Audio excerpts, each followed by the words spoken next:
They say money can buy anything, silence, freedom, even a new life. But there is one thing Richard Sterling couldn't buy: mercy. He thought he was untouchable. He was the king of New York real estate, a man who beat his pregnant wife into a coma and paid off the police to call it an unfortunate fall. He thought the story ended there. He was wrong. He didn't know that Olive had two brothers he'd never met, men who didn't care about his money, his lawyers, or his connections. Men who play by a very different set of rules. This isn't just a story about abuse. It's a story about the most brutal, calculated revenge you will ever hear. Watch until the end, because what they did to him wasn't just justice. It was art. The penthouse on the 84th floor of the Sterling Spire offered a view that most people only saw on postcards. Central Park looked like a dark rectangular patch of moss from this height, and the city lights of Manhattan shimmered like diamonds spilled on black velvet. But inside the apartment, the air was cold, sterile, and smelled faintly of expensive leather and fear. Olive Sterling stood by the floor-to-ceiling window, her hand resting protectively over the 7-month swell of her stomach. She was 26, a former art curator with a smile that used to light up rooms in Soho galleries. Now she was a ghost in a Gucci dress. Her husband, Richard Sterling, CEO of Sterling Global and the man Forbes magazine had just dubbed the Titan of Tomorrow, sat on the Italian leather sofa, swirling a glass of 50-year-old Macallan Scotch. "You're pacing again," Richard said. He didn't look up from his phone. His voice was calm, baritone, the kind of voice that closed billion-dollar deals. "It makes you look anxious." "I don't like anxious, Olive. It reflects poorly on the household." "I'm not anxious, Richard," Olive whispered, though her heart was hammering against her ribs like a trapped bird. "I'm in pain. My back. The doctor said I need rest. You promised we could stay in tonight." Richard finally looked up. He was a handsome man objectively. High cheekbones, ice blue eyes, hair perfectly coiffed. But those eyes were devoid of warmth. They were shark eyes. He stood up, setting the glass down with a precise clink on the marble coaster. "I promised," he said, walking slowly toward her, "that I would take care of you. And I do. I give you this house. I give you the best doctors at Mount Sinai. I give you a life millions of women would kill for. And yet you want to skip the gala. The governor is going to be there, Olive. My investors are going to be there." "I can't wear heels, Richard. My ankles are swollen," she pleaded, taking a small step back. "Please, just tell them I'm unwell. It's the truth." Richard stopped inches from her. He reached out and touched her cheek. His hand was warm, but his touch made her flinch. "Unwell. You look beautiful. You look like my wife, and my wife does not hide away like a sick dog."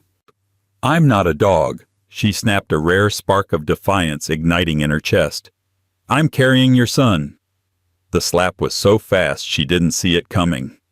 It wasn't a warning tap. It was a backhand delivered with the force of a man who played tennis at the country club every weekend. Olive spun her feet, tangling in the hem of her gown. She crashed into the heavy glass coffee table her side, her stomach taking the brunt of the impact before she hit the floor. A sharp, blinding pain exploded in her abdomen. She gasped, curling into a ball, clutching her belly. "No! No, no, no!" Richard stared down at her, adjusting his cufflinks. He didn't look horrified. He looked annoyed. "Look at you. Clumsy.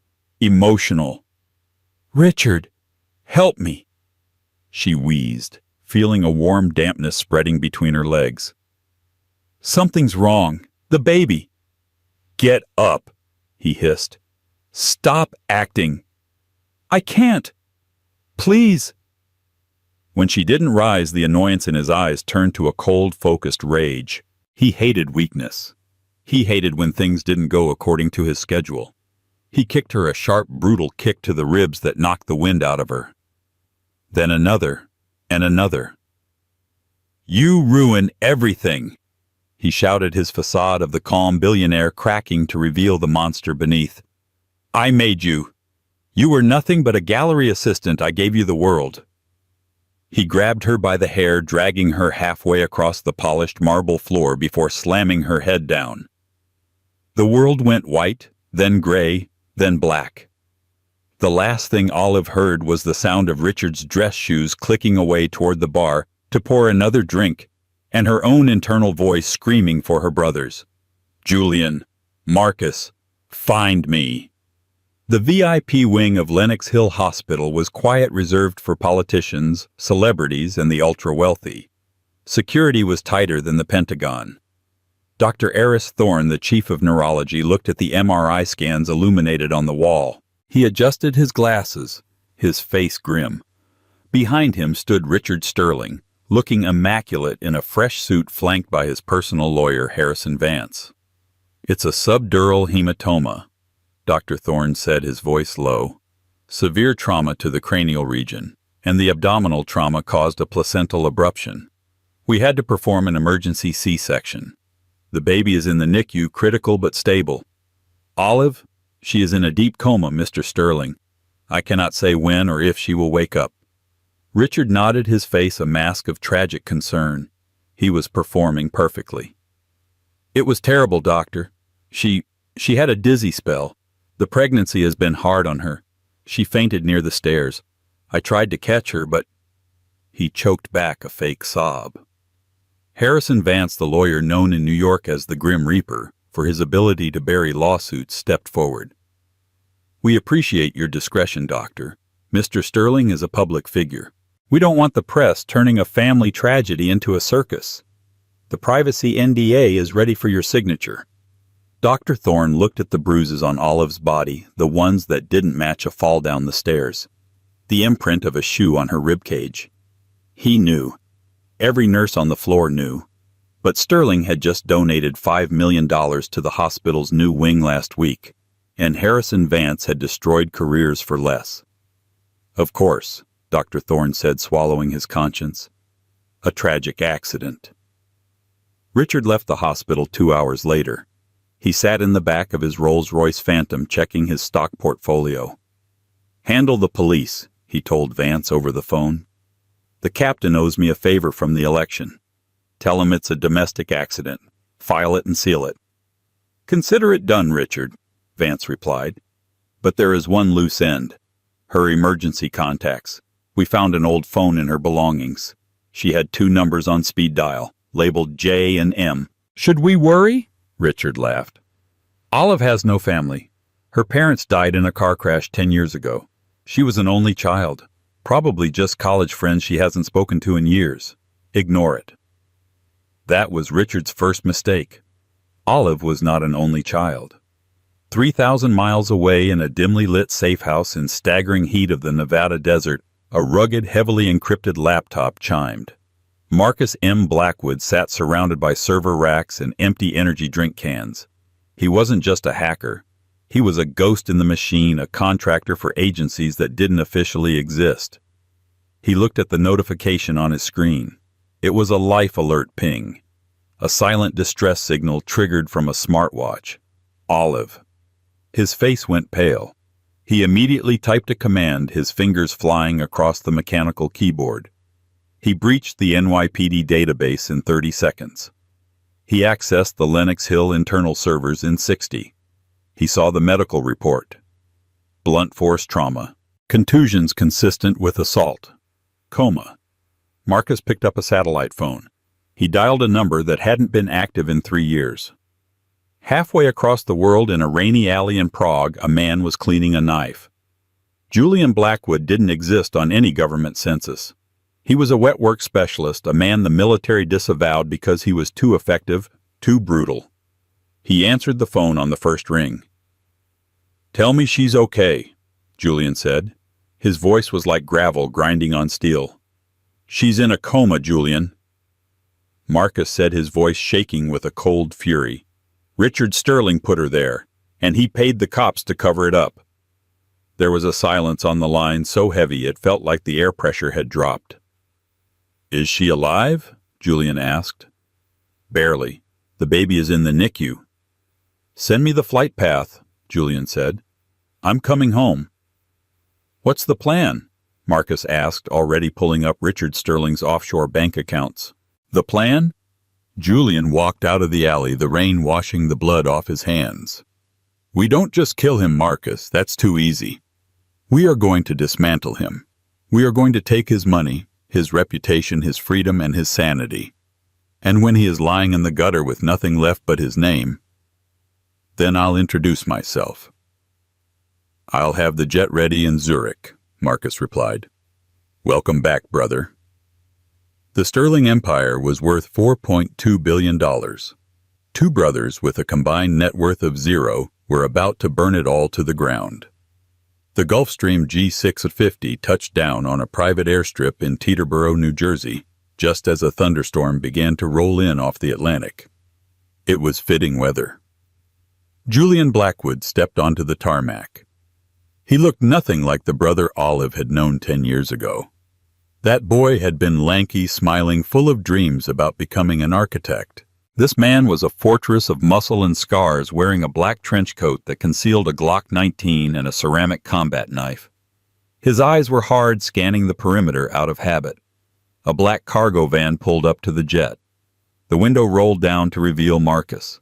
He looked tired, his face illuminated by the blue glow of a tablet mounted on the dashboard. He hadn't slept in 48 hours. Get in, Marcus said. They didn't hug. They didn't exchange pleasantries. They drove in silence to a condemned industrial park in Queens, the kind of place that didn't appear on GPS. Inside a rusted warehouse, Marcus had built a command center that would make the CIA jealous. Servers hummed in the darkness, cooling fans whirring like a hive of angry bees. 6 monitors displayed live feeds of Richard Sterling's life, his office, the exterior of his penthouse, his favorite restaurant, and the lobby of Lenox Hill Hospital. How is she? Julian asked, staring at the monitor showing the hospital entrance. Unchanged, Marcus said, typing rapidly. I've looped the security camera feed on her floor. The guards at the nurses' station are watching a recording from last Tuesday. You have a 20-minute window. Julian didn't hesitate. I'll be back in an hour. Entering the VIP wing of Lenox Hill wasn't hard for a man who had infiltrated warlord compounds in Sudan. Julian wore a stolen orderly's uniform and a face mask. He moved with a predator's grace, silent and efficient. When he entered Olive's room, the air left his lungs. She looked so small. Tubes snaked out of her arms and mouth. The bruising on her face had turned a sickly yellow-purple, but the swelling was still horrific. Her left eye was swollen shut, but it was the silence that broke him. Olive had always been the loud one, the one who sang in the shower, the one who laughed with her whole body. Julian approached the bed. He didn't touch her. He felt like his hands were too stained with blood to touch something so pure. He looked at the heart monitor, the steady beep, beep, beep that was the only thing tethering her to this world. I'm sorry I wasn't here, he whispered, his voice cracking for the first time in a decade. I thought you were safe. I thought the money made you safe. He leaned in close to her ear. I'm not going to kill him, Elle. Not yet. Dying is too easy. I'm going to make him watch his world burn piece by piece. I'm going to strip him naked before the world. And when he screams for help, no one will answer. He kissed her forehead, a feather-light touch. Rest now. Big brother is home. Back at the warehouse, the War Council began. Marcus threw a dossier onto the metal table. Richard Sterling. Net worth $4.2 billion. Holdings in real estate, tech, and shipping. He's currently leveraging everything he has on the Hudson Spire project. It's a 100-story eco-tower in Midtown. If he pulls it off, he becomes the richest developer in history. If it fails, he's overextended. He's liquid, Julian asked, sharpening his knife. Not entirely. He's cash poor right now because he's bribing zoning commissioners to clear the permits. I found a trail of shell companies in the Cayman Islands. He's funneling money to a man named Councilman O'Malley. Good, Julian said. We starve the beast. There's more, Marcus said, hesitating. He pulled up a picture on the main screen. It was a woman strikingly beautiful with red hair. This is Vanessa Cole, Sterling's executive assistant. She's been with him for 2 years. He bought her an apartment in Tribeca last month under an LLC. A mistress? Julian scoffed. Typical. It's worse, Marcus said grimly. She's pregnant too, 3 months along. He was beating Olive while planning a nursery for his replacement family. The temperature in the room seemed to drop 10 degrees. Julian stopped sharpening his knife. He looked at the photo of Vanessa, then at the photo of Richard Sterling. He wants a legacy, Julian said quietly. He wants to be the titan, the family man, the icon. Exactly, Marcus nodded. Tomorrow night is the Sterling Foundation Gala. The governor, the mayor, the press, everyone will be there. He's unveiling the Hudson Spire model. It's his coronation. Julian stood up, holstering the knife. A terrifying calmness settled over his features. Marcus, can you get into the venue's audio-visual system? Marcus cracked his knuckles, a wicked grin spreading across his face. I designed the security patch for their system 3 years ago as a freelancer. I left a back door. Good, Julian said. Tomorrow night, Richard Sterling introduces himself to the world. Let's help him write the speech. The grand ballroom of the Plaza Hotel was a sea of black ties and designer gowns. Champagne flowed like water. The air smelled of expensive perfume and massive egos. Richard Sterling stood at the center of it all, beaming. He looked every inch the grieving but strong husband. He accepted condolences with a practiced somber nod before seamlessly pivoting to discuss zoning laws and interest rates. Vanessa Cole stood nearby, not close enough to raise suspicion, but close enough that Richard could admire his investment.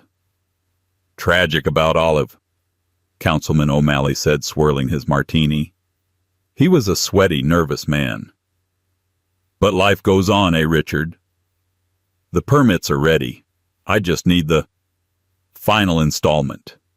Tomorrow morning, O'Malley, Richard said smoothly. Once the Spire is announced, the bank releases the next tranche of funding. You'll get your $2 million. Ladies and gentlemen, the announcer's voice boomed.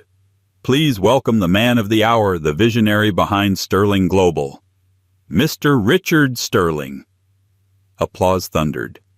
Richard bounded up the stage steps, flashing his whitened teeth. He stood behind the podium, gripping the sides. Behind him, a massive LED screen displayed the Sterling Global logo, a golden lion. Thank you, Richard said, his voice modulated to perfection. Tonight is about the future. But before we look forward, I must acknowledge the darkness. My beautiful wife, Olive. He paused, wiping a non-existent tear. She fights for her life tonight, and she would want me to be here, to build a better world for our child. In the back of the room, disguised as a catering server, Julian Blackwood adjusted his earpiece. Now Marcus. In the Queen's warehouse, Marcus hit enter. On the massive LED screen behind Richard, the golden lion flickered. It glitched, distorting into static. The audience murmured. Richard glanced back, annoyed. A minor technical difficulty, Richard joked. Even the future has glitches. Suddenly the screen went black. Then a single image appeared. It wasn't the Hudson Spire. It was a bank statement. It was massive, high definition, and undeniable. It showed a transfer of $500,000 from Sterling Holdings to O'Malley Consulting Group. The date was yesterday. The murmur in the crowd turned into a gasp. Councilman O'Malley dropped his glass. It shattered on the floor, the sound echoing in the sudden silence. Richard froze. He turned around and saw the screen. "Cut the feed!" he yelled at the sound booth. "Cut it now." But the image changed. Now it was a series of text messages. Richard, to Vanessa. "Don't worry about her. The doctors say she won't wake up. The penthouse is yours soon." Vanessa. "What about the baby?" Richard, collateral damage. "We'll make a new one." A wave of shock rippled through the room. Vanessa Cole turned pale and bolted for the exit. The press photographers, sensing blood in the water, began snapping pictures furiously. The flashes were like lightning strikes. "This is a lie," Richard screamed, his composure shattering. "This is AI! This is a deepfake security!" Then the audio cut in. It wasn't a deepfake. It was a recording Marcus had pulled from the cloud backup of Olive's phone, a voice memo she had accidentally triggered during a fight 3 months ago. "Richard, please put the bottle down." Olive's voice sobbed over the speakers. "Shut up!" Richard's voice roared, unmistakable and terrifying. "You are nothing without me. I bought you, I own you." Then the sickening sound of flesh hitting flesh. The room went deathly silent. The governor took a step back from the stage. The investors looked at each other with horror. Richard stood alone on the stage, the spotlight feeling like an interrogation lamp. He looked up at the tech booth, his eyes wild. "Who is doing this?" The screen went black again. Then white text appeared typewriter style. "The brothers are watching." Then the lights in the entire ballroom died. Pitch blackness engulfed the room. Panic ensued. People screamed, rushing for the doors. In the chaos, Julian moved. He didn't run away. He moved toward the stage. He wore night vision goggles, moving through the panicked crowd like a phantom. Richard was clutching the podium, hyperventilating. He felt a hand grip his shoulder. It wasn't a comforting grip. It was a vice. "Richard," a voice whispered in his ear. It was low gravelly and sounded like the Reaper himself. Richard froze. Who are you?" "I'm the family you said didn't exist," Julian whispered. Julian jammed a small object into Richard's suit pocket. "Check your phone, Richard. The game has just started." Before the emergency lights flickered on, Julian was gone. The lights buzzed back to life. Richard was alone on stage, sweating profusely, looking like a madman. The ballroom was half empty, the remaining guests staring at him with a mixture of disgust and fear. Harrison Vance ran up the stage, looking disheveled.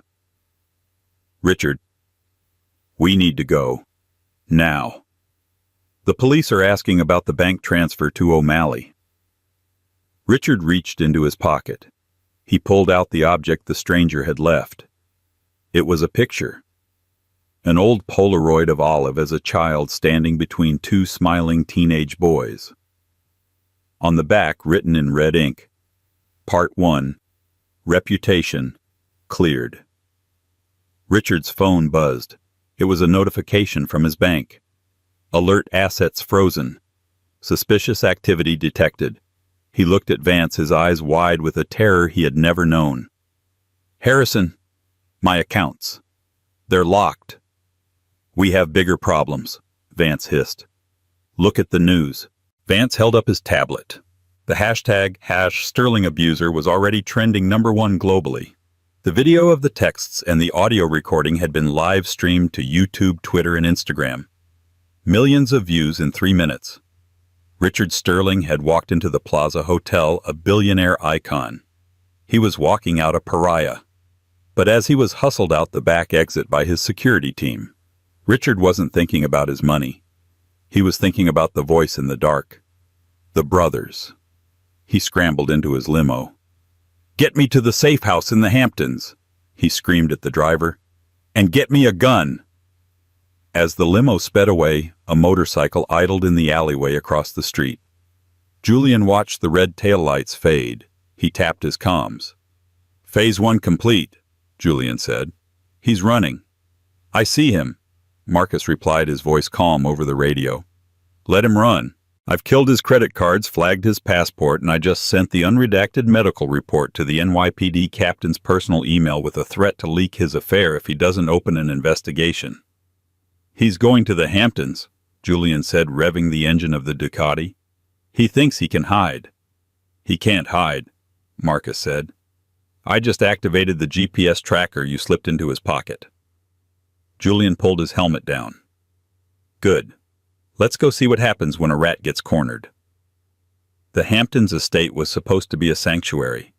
A $15 million modern fortress of glass and concrete perched on the edge of the Atlantic, surrounded by high walls and dense pine forest. It was designed by a Japanese minimalist architect to invoke peace. Tonight, it felt like a mausoleum. Richard stormed inside, slamming the heavy oak door.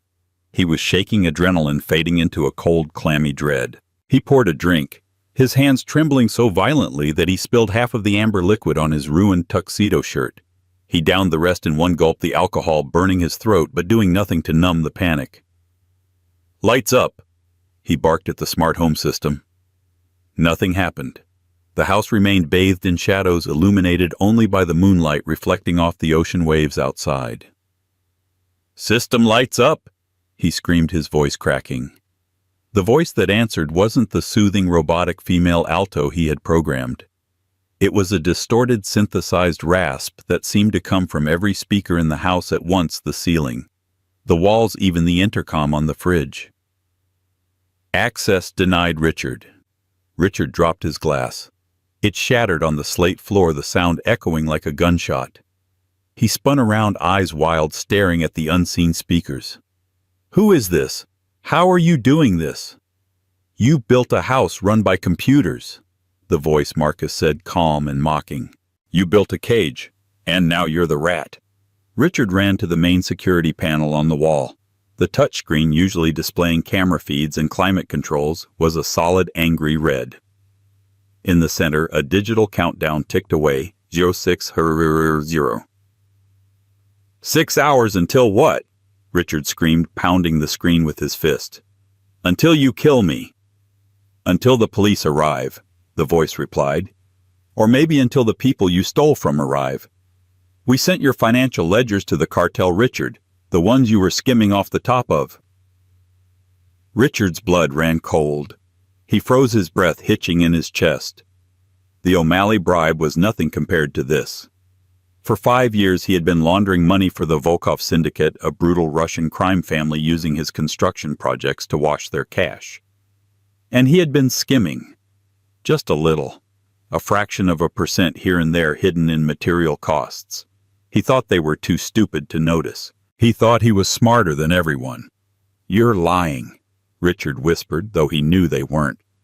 "Check your email," the voice taunted. Richard scrambled for his phone, his fingers slippery with sweat. A new email notification popped up. Subject: discrepancies. Sender V. Volkov. There was no text in the body of the email, just a single attachment, a photo of a shovel lying in the trunk of a car. Richard hyperventilated, dropping the phone as if it burned him. He needed a weapon. He needed to defend himself. He ran to his study, tripping over a rug in his haste.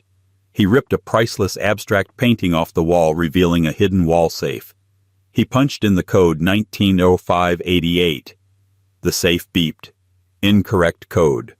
"No, no, no." He punched it again, harder. Incorrect code. "We changed the code, Richard," the voice said, sounding bored. "But we left it unlocked. Go ahead, open it." Richard hesitated. A trap. It didn't matter. He needed the gun.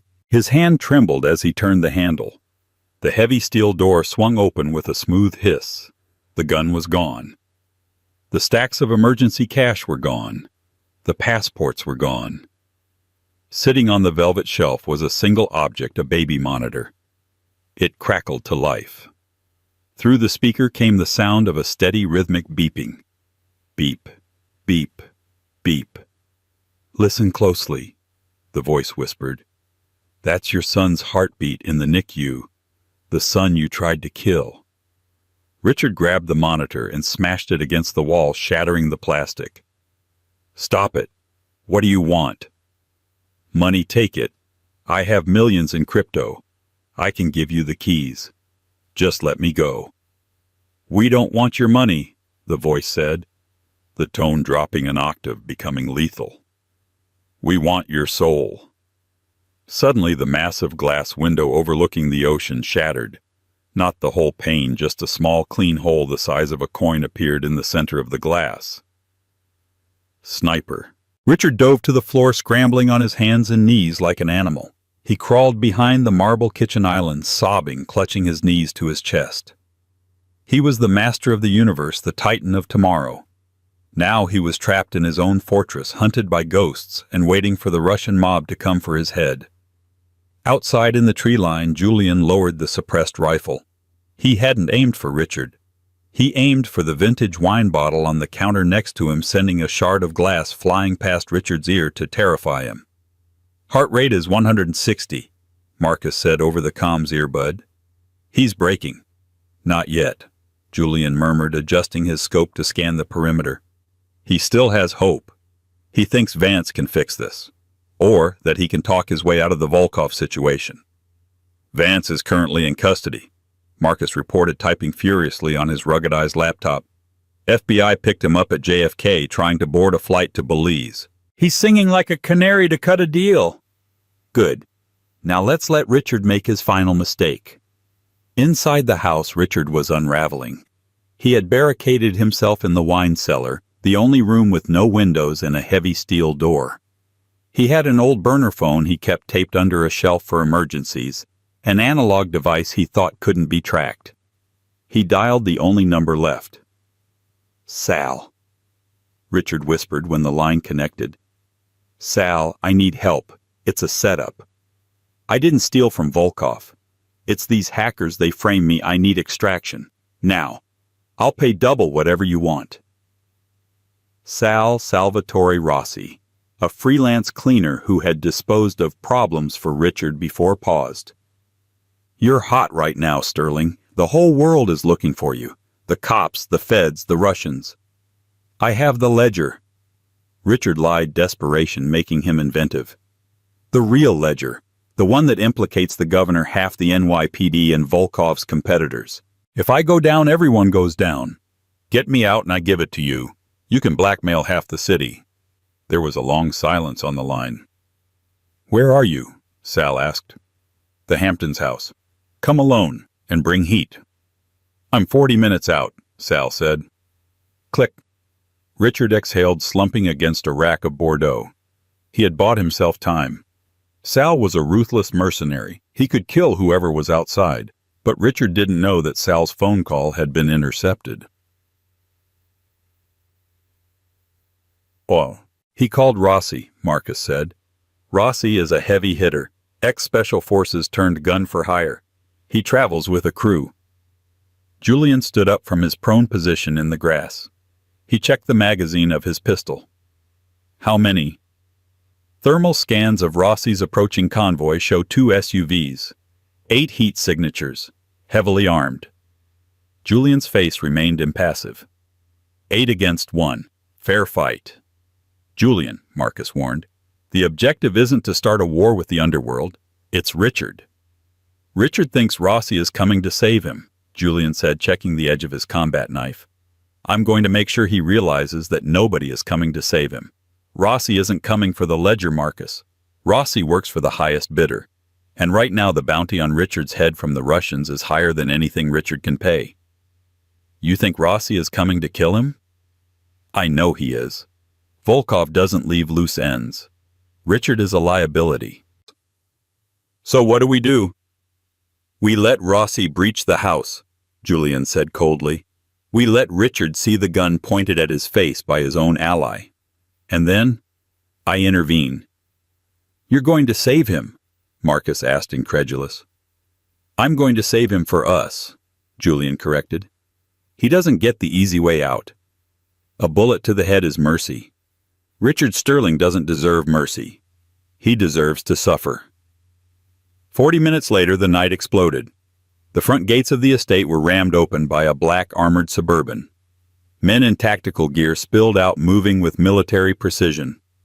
They didn't knock. They blew the front doors off with C4. Richard, cowering in the wine cellar, heard the explosion. He scrambled up, dusting off his knees, thinking it was his rescue.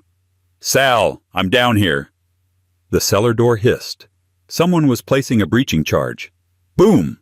The door flew inward, twisting on its hinges. Richard was thrown back by the concussion.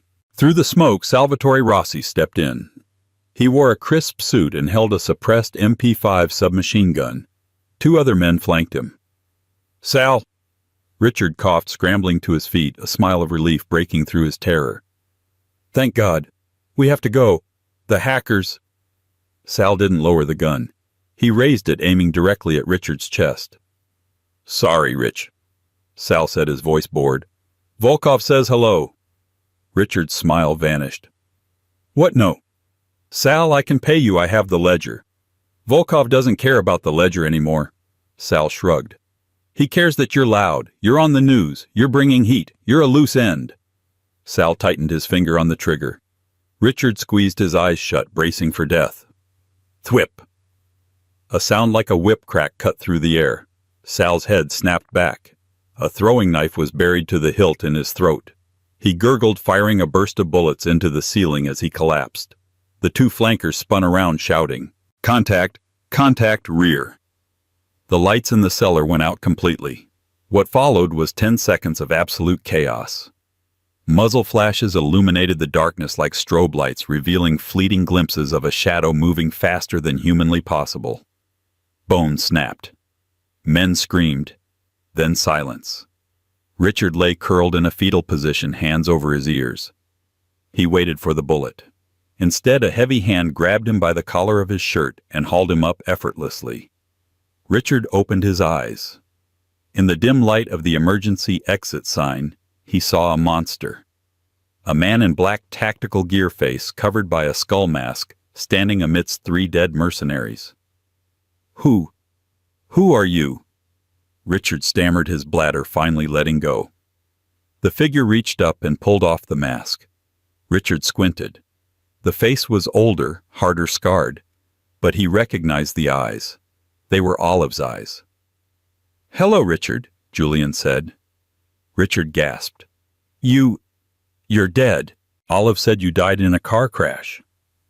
"Olive lied to protect me," Julian said, stepping over Sal's body. "And she lied to protect you from me." Julian shoved Richard against the wine rack, shattering bottles. Red wine soaked Richard's shirt, looking like blood. "Please," Richard begged. "I'll give you anything. Money. Power." "I don't want money," Julian said, leaning in close. "I want the truth. Why did you really do it?" "It wasn't just an argument. Olive called me a week before the attack. She said she found something in your office. Something you would kill to keep hidden." Richard's eyes darted to the side. "I don't know what you're talking about." Julian didn't hit him. He simply held up a phone. It was playing a live video feed. It was a feed of the NICU. A nurse was standing over the incubator where Richard's son lay. "Marcus is controlling the hospital security," Julian said, his voice calm and deadly. "And he can also control the oxygen mix in that incubator. With one button, the oxygen turns off." It was a bluff. Marcus would never hurt a child. But Richard didn't know that. Richard projected his own evil onto everyone else. He believed Julian would do it. "No!" Richard screamed. "Don't! He's my heir!" "Then speak!" Julian roared, slamming his fist into the wall next to Richard's head. "What did she find?" Richard slumped, defeated. The adrenaline left him, leaving only a hollow shell. "The blueprints," Richard whispered. "What blueprints?" "The Hudson Spire." Richard wept. It's not just an eco-tower.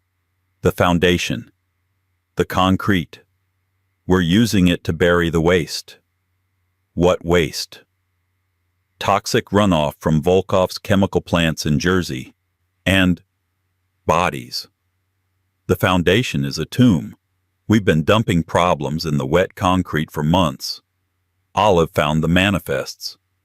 She realized the greenest building in New York was actually a mass grave. Julian stared at him with pure disgust. It was worse than he thought. Richard wasn't just an abuser. He was a monster who was literally building his legacy on the corpses of his victims. "She was going to the EPA," Richard sobbed. "She was going to ruin everything. I had to stop her. I had to—" Julian looked at the man, this pathetic, weeping billionaire who valued a building over his wife and child. "You're right, Richard," Julian said quietly. "You built a tomb." Julian grabbed Richard by the neck and dragged him toward the exit. "Where are we going?" Richard shrieked. "To the construction site," Julian said.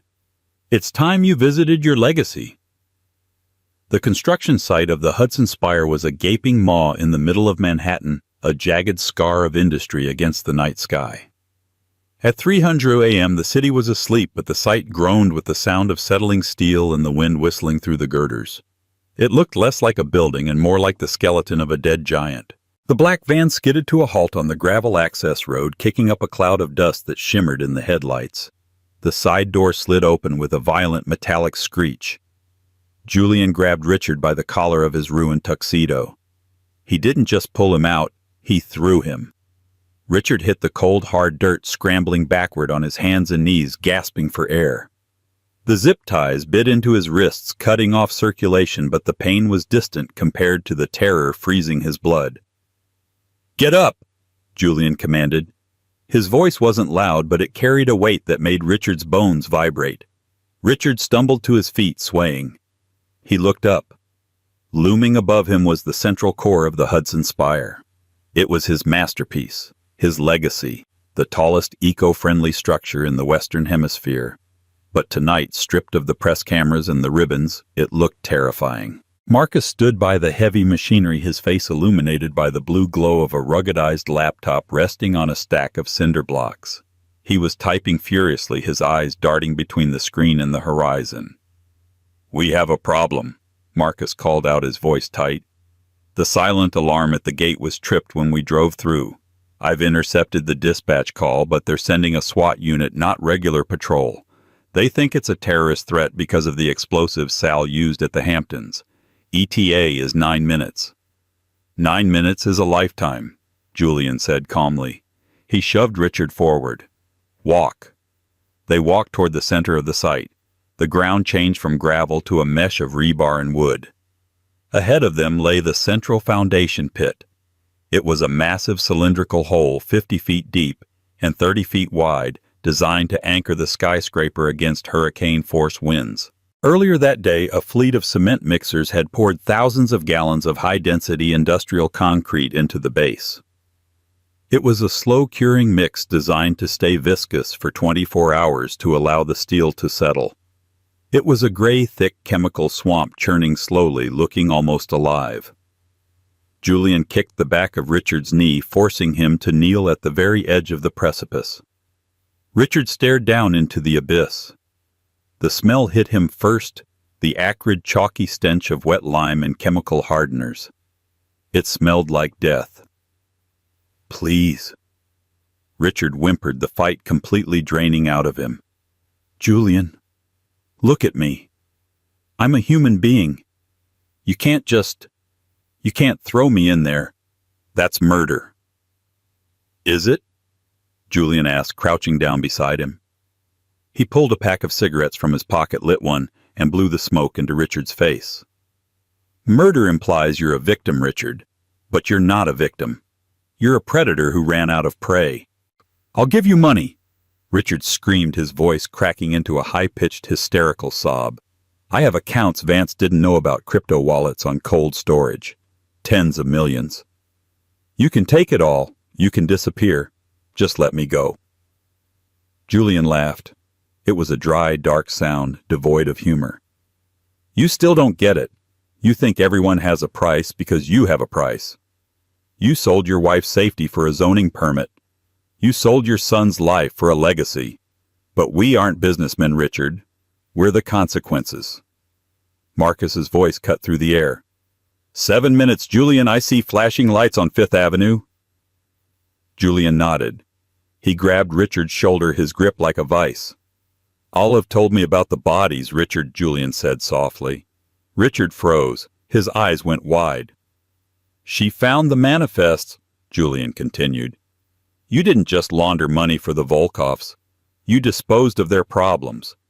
3 union leaders who wouldn't play ball. A journalist who asked too many questions. You had them dumped here, didn't you? Right into the wet cement of the North Tower Foundation." Richard trembled, tears streaming down his face. "I had no choice, Volkoff. He would have killed me. And now you're building a monument on top of them." Julian spat with disgust. "You wanted to be the king of New York. You wanted to be the Titan. Well, a king should never leave his castle." Julian stood up and pointed to the rusted maintenance ladder that led down into the pit, and then to the distance where the wail of sirens was growing louder. I'm going to give you a choice, Richard. A choice you never gave Olive. What? What choice? Option A. Julian said, his voice cold as ice. You stay right here. The SWAT team arrives in 6 minutes. They find you, but they also find the laptop Marcus is leaving behind. On that laptop is every email, every bank transfer, and the GPS coordinates of the bodies buried in your concrete. You go to prison. And you know who is waiting for you in prison, Volkov's men. They know you talked. They know you lost their money. You'll be dead within an hour of processing. Richard sobbed, shaking his head. He knew the stories. He knew what the Russians did to snitches. They didn't make it quick. Option B, Julian said, gesturing to the pit. You jump. Richard stared at the gray sludge below. What? The concrete is deep. Julian explained, his tone conversational, terrifyingly casual. If you jump, you sink. Maybe you sink slow enough that the cops get here in time to pull you out. Maybe you don't. Maybe you become part of the foundation you love so much. But if you jump, at least you have a chance to hide from Volkov. You're insane, Richard whispered. You're a psychopath. I'm a brother, Julian corrected. And you have 5 minutes. Richard looked at the flashing blue and red lights painting the steel beams in the distance. The police were his salvation, but also his doom. If they took him, the Russians would skin him alive. If he jumped, maybe he could survive. Maybe he could claim the brothers threw him in. Maybe he could play the victim one last time. But then a surge of pure malicious rage took over Richard. He looked at Julian, this man who had destroyed his life in 24 hours. If I go down, I'm taking you with me. Okay, Richard whispered, standing up slowly. Okay, I'll jump. Julian watched him, his hand hovering near his belt. Richard took a step toward the edge. Then, with a roar of desperate fury, he spun around and lunged at Julian. He didn't go for a punch. He lowered his shoulder, aiming to tackle Julian and drive them both over the edge into the pit. Die with me! Richard screamed. It was a desperate, foolish move against a man trained to kill with his bare hands. Julian didn't panic. He didn't even unclasp his hands. He simply pivoted on his left foot, stepping aside with the grace of a matador. Richard's momentum was too great. He hit empty air where Julian had been standing a split second before. His expensive Italian loafers slipped on the loose gravel at the edge. No! Richard shrieked, his arms flailing, clawing at the air. He went over. The fall was short, 50 feet of terrified screaming before he hit the wet concrete with a sickening heavy splat.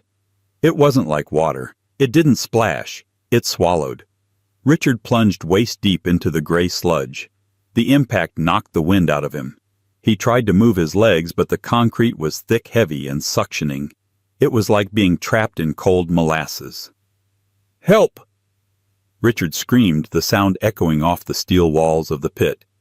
Help me, I'm stuck. It burns, it burns. The chemical hardeners in the industrial cement were caustic. They began to react with his skin, instantly a stinging heat that would soon turn into chemical burns. Julian walked to the edge and looked down.